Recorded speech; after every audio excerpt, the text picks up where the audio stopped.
BJP के एक दिग्गज नेता की रैली के बीचों बीच लगे अखिलेश यादव जिंदाबाद के नारे तो योगी भी थर थर कांपे, तो उधर चाणक्य कहे जाने वाले अमित शाह भी टकटकी लगाकर देखते रह गए। बड़े साहब की रैली के सामने अखिलेश यादव के हेलीकॉप्टर से हुई एंट्री तो हिल गई लखनऊ से दिल्ली तक की कुर्सी। तो बड़े बड़े धुरंधर नेता भी कुछ समझ नहीं पा रहे। बीजेपी के बड़े बड़े धुरंधर नेता भी कुछ समझ नहीं पा रहे कि आखिर अखिलेश यादव 2024 के लोकसभा इलेक्शन को लेकर क्या बड़ा मेगा प्लान तैयार कर रहे हैं, क्योंकि आगामी लोकसभा इलेक्शन में जनता का मूड दरअसल बदला बदला लग रहा है। ऐसे में योगी आदित्यनाथ हो या राजनीति के चाणक्य कहे जाने वाले अमित शाह, दोनों को कुछ समझ नहीं आ रहा है कि यूपी की 80 सीटों पर क्या नतीजा निकल कर आएगा, क्योंकि अखिलेश यादव इस बार अपने गठबंधन के साथ पूरी तरह से तैयार है उस पार्टी को धूल चटाने के लिए जो पार्टी सत्ता का हथकंडा चलकर बड़ी बड़ी पार्टियों को छोटे छोटे टुकड़ों में तोड़कर अपनी तरफ कर लेती है। लेकिन फिलहाल बीजेपी के एक धुरंधर नेता की रैली में अखिलेश यादव जिंदाबाद के नारे लग गए, तो पीएम मोदी की उन नारों को सुनने के बाद पसीना पसीना हो गए। क्या है पूरी कहानी जान लीजिए बस 3 मिनट के इस वीडियो में। दिल्ली में बैठे बड़े मालिक का भी टनक गया माथा जब लगे नारे तो मोदी योगी शाह को पुकारे।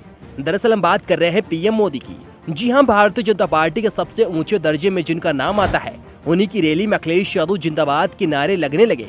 जब अखिलेश यादव जिंदाबाद के नारे लग रहे थे तब मीडिया कर्मी भी वहां पर पहुंच गई और उन लोगों से सवाल जवाब करने लग गए जो मोदी की भीड़ में अखिलेश यादव के नारे लगा रहे थे। देश के प्रधानमंत्री होने के बावजूद उस नेता के नारे लगना, जो कि अभी मुख्यमंत्री भी नहीं बने हैं, वह बात अलग है कि अखिलेश यादव पहले भी मुख्यमंत्री रह चुके हैं, लेकिन उसके बाद भी मोदी की रैली में ऐसे नारे लगना मतलब साफ साफ दिखाई दे रहा है कि 2024 के इलेक्शन में प्रलय आने वाला है। दरअसल आने वाले लोकसभा इलेक्शन को लेकर पीएम मोदी आजमगढ़ में अपनी रैली निकाल रहे थे।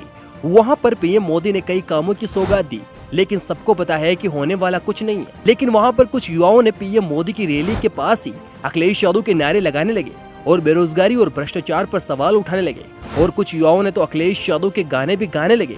और उन युवाओं का कहना है कि युवा बेरोजगार है, शिक्षा कहीं है नहीं और विकास कहीं दिख नहीं रहा है। लेकिन गौर करने वाली बात यह है कि पीएम मोदी, जो कि भारतीय जनता पार्टी का सबसे बड़ा चेहरा है, उन्हीं की रैली में अखिलेश यादव जिंदाबाद के नारे लगने लगे। तो सोचिए जरा योगी आदित्यनाथ का क्या हाल हो रहा होगा, क्योंकि युवा पीढ़ी अब बीजेपी को बीच चौराहे पर दौड़ाने लगी है और इसका सीधा असर लोकसभा इलेक्शन में होगा। और देखा ये भी जा रहा है कि अखिलेश यादव के कार्यकाल में जो काम हुए थे उन्हीं के उद्घाटन बीजेपी कर रही है, और ये बात अखिलेश यादव ने खुद साबित भी की है। अब योगी आदित्यनाथ, जो कि हाल फिलहाल में यूपी के तो मुख्यमंत्री है, लेकिन ये दौर देखने के बाद लग नहीं रहा है कि योगी आदित्यनाथ फिर कभी मुख्यमंत्री बन पाए, क्योंकि भारत के प्रधानमंत्री की रैली में ऐसा हाल है तो योगी आदित्यनाथ से क्या उम्मीद लगा सकते हैं। जो भारतीय जनता पार्टी कहती है कि अब की बार 400 पार, उस पर अखिलेश यादव की मोहर लगा दी गई है, क्योंकि अखिलेश यादव के कार्यकाल में वह हर काम हुआ है जो भारतीय जनता पार्टी कभी सोच भी नहीं सकती। अब की बार आने वाले इलेक्शन में भारतीय जनता पार्टी को कितना बड़ा झटका लग सकता है, कमेंट बॉक्स में अपनी राय जरूर दें और चैनल को सब्सक्राइब जरूर कर दें।